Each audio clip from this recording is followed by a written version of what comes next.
Hi friends, welcome back. ഇന്നത്തെ video ഇംഗ്ലീഷിൽ സംസാരിക്കാൻ ഇഷ്ടമുള്ളവർക്ക് വേണ്ടിയാണ്. നമ്മൾ സംസാരിക്കുമ്പോൾ ചില സെന്റൻസസ് നമുക്ക് സംശയം തോന്നും അല്ലേ, ഇത് ശരിയാണോ, ഈ വേർഡ് തന്നെയാണോ ഇവിടെ വരേണ്ടതെന്ന്. ഇത്തരത്തില് നമ്മൾ അറിയാതെ വരുത്തുന്ന ചില മിസ്റ്റേക്സ്, അതോടൊപ്പം ഈ സെന്റൻസസ് എങ്ങനെ ശരിയായി പറയാം എന്നതിനെ കുറിച്ചാണ് വീഡിയോ. ഒരു 10 സെന്റൻസസ് ആണ് നമ്മൾ ഇന്ന് വീഡിയോയിൽ നോക്കുന്നത്. ആദ്യത്തെ സെന്റൻസ് നോക്കാം. Rahul through it in the river. Rahul through it in the river. It in അല്ല, പകരം നമ്മൾ പറയുന്നത് രാഹുൽ ത്രൂ ഇറ്റ്. മൂവ്മെന്റ് ഉണ്ടല്ലേ, എറിയല്ലേ, അപ്പൊ അതിനൊരു മൂവ്മെന്റ് ഉണ്ട്. അതുകൊണ്ട് തന്നെ നമ്മൾ ഇന്നിന് പകരം ഇൻടു എന്ന് പറയണം.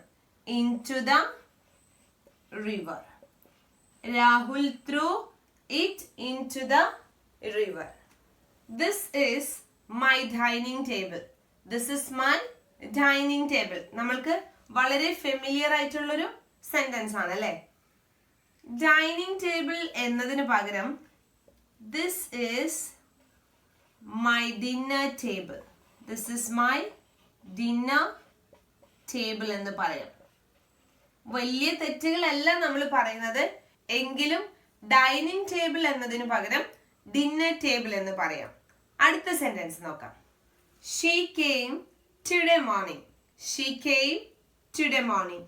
ഈ ടുഡേ മോർണിംഗ് എന്നത് മാറ്റി നമുക്ക് എന്ത് എഴുതാം?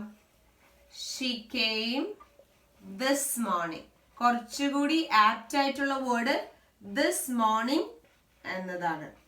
She came today morning. She came this morning.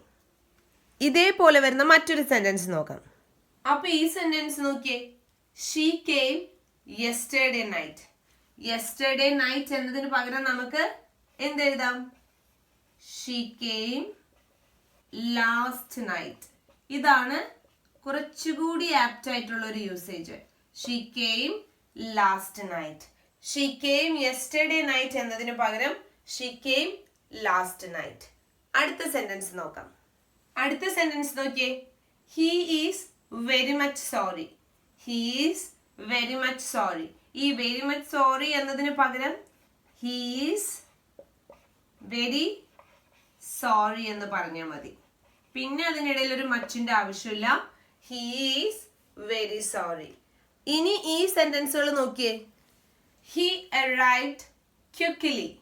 He arrived quickly. He arrived quickly എന്നതിന് പകരം നമുക്ക് എഴുതാം he arrived soon. He arrived soon. അടുത്തത് നോക്കിയേ. I packed my luggages. I packed my luggages. Luggages എന്നാണോ നമ്മൾ യൂസ് ചെയ്യാം? പകരം I packed my luggage അല്ലേ.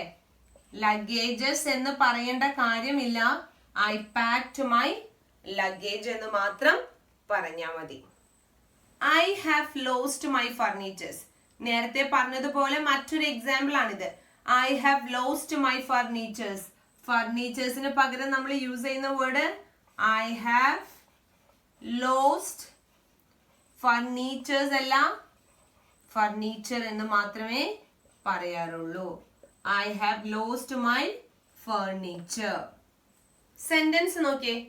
നമ്മൾ വളരെ കോമൺ ആയിട്ട് പറയുന്ന ഒരു മിസ്റ്റേക്ക് ആണ് he is my cousin brother. He is my cousin brother. ഈ കസിൻ ബ്രദർ എന്ന് പറയേണ്ട ആവശ്യമുണ്ടോ? ഇല്ല. പകരം നമ്മൾ പറയുന്നത് he is my cousin എന്നാണ്. ഇനി she ആയിരുന്നെങ്കിൽ അപ്പോഴും she is my കസിൻ എന്ന് പറഞ്ഞാൽ മതി. വീണ്ടും കസിൻ സിസ്റ്റർ എന്ന് പറയേണ്ട കാര്യമില്ല. അടുത്ത സെന്റൻസ് നോക്കാം. ലാസ്റ്റ് സെന്റൻസ് ആണ്. He is A best player. He is A best player. He is A അല്ല അല്ലെ. ബെസ്റ്റിന്റെ മുന്നിൽ എപ്പോഴും നമ്മൾ എന്താ യൂസ് ചെയ്യാ? ദ ആണ് യൂസ് ചെയ്യാ. He is the best player. ഇനി ദ എന്നതിന്റെ മുന്നിലല്ല, നമ്മൾ പറയുന്ന പോയിന്റ് എന്താണെന്ന് വെച്ച് കഴിഞ്ഞാല് സൂപ്പർലേറ്റീവ് ഡിഗ്രിയുടെ മുന്നിലൊക്കെ നമ്മൾ യൂസ് ചെയ്യുന്നത് ധായാണ്. He is the best player. ഒരു ചെറിയ വീഡിയോ ആയിരുന്നു ഇന്ന്. വളരെ യൂസ്ഫുൾ ആയിട്ടുള്ള ചില പോയിന്റ്സ് ആണ് പറഞ്ഞത്. ഇതൊന്നും വലിയ തെറ്റുകളല്ല. പലതും വലിയ തെറ്റുകളായിട്ട് നമുക്ക് കണക്കാക്കാൻ പറ്റില്ല. എങ്കിലും ചില കാര്യങ്ങൾ പറയുമ്പോൾ ഒരു മാറ്റം നല്ലതാണ്. നിങ്ങൾക്ക് യൂസ്ഫുൾ ആയി എന്ന് കരുതുന്നു. Thank you.